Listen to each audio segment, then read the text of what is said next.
আমি উমা শুরু করছি জীবন যন্ত্রণার নতুন এক অধ্যায়।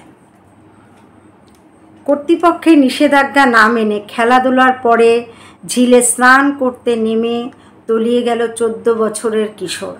রবিবার সকাল 9টা নাগাদ ঘটনাটি ঘটেছে হাওড়ার ডুমুরজলা স্টেডিয়ামের হেলিপ্যাড সংলগ্ন একটি ঝিলে।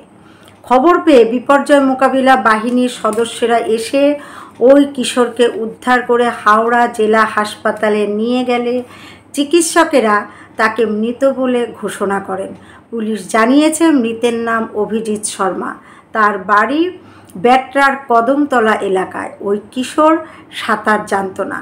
পুলিশ ও স্থানীয় সূত্রে জানা গিয়েছে এদিন বন্ধুরা মিলে ডুমুরজলা স্টেডিয়ামে ফুটবল খেলার পরে 3-4 জন বন্ধুর সঙ্গে হেলিপ্যাডের পাশে ওই গভীর ঝিলে নেমেছিল অভিজিৎ।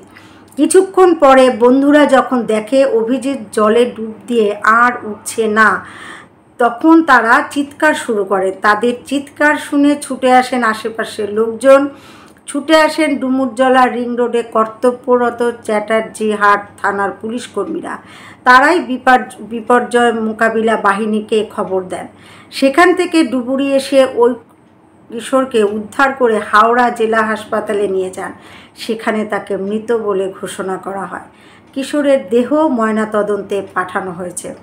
প্রাথমিক তদন্তের ফলে পুলিশ অনুমান সাঁতার না জানার জন্য অভিজিৎ খালের জলে তলিয়ে যায়।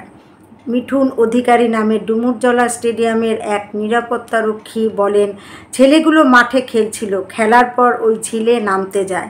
তখনই ওদের বারণ করেছিলাম, কারণ ডুমুরজলা স্টেডিয়াম সংলগ্ন ঝিলে স্নান করায় নিষেধাজ্ঞা রয়েছে। আমাদের চোখ এড়িয়ে ছেলেগুলো ঝিলে নামায় এমন ঘটল। এছাড়াও বছর কয়েক আগে ডুমুরজলা স্টেডিয়ামের ওই ঝিলে স্নান করতে গিয়ে 2 কিশোরের মৃত্যু হয়েছিল। তারপর থেকে স্নানে নিষেধাজ্ঞা জারি করে স্টেডিয়াম রক্ষণাবেক্ষণকারী সংস্থা। মানুষের জীবনের এই যে যন্ত্রণার কাহিনী, এগুলো প্রতিনিয়তই ঘটে চলেছে।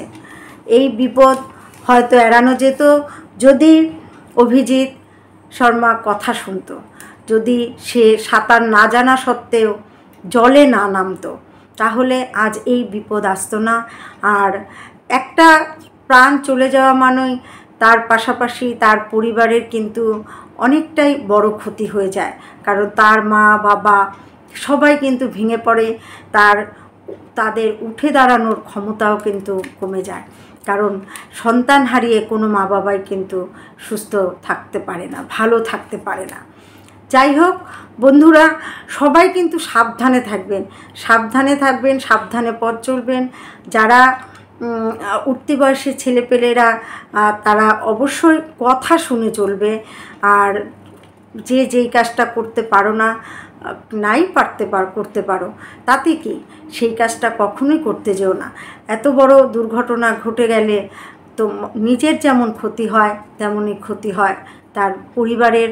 একের সাথে জড়িয়ে থাকে আরও অনেকগুলো মানুষ, অনেকগুলো প্রাণ, তা সবারই কিন্তু ক্ষতি হয়। তা সবাই বন্ধুরা সুস্থ থাকবেন, ভালো থাকবেন।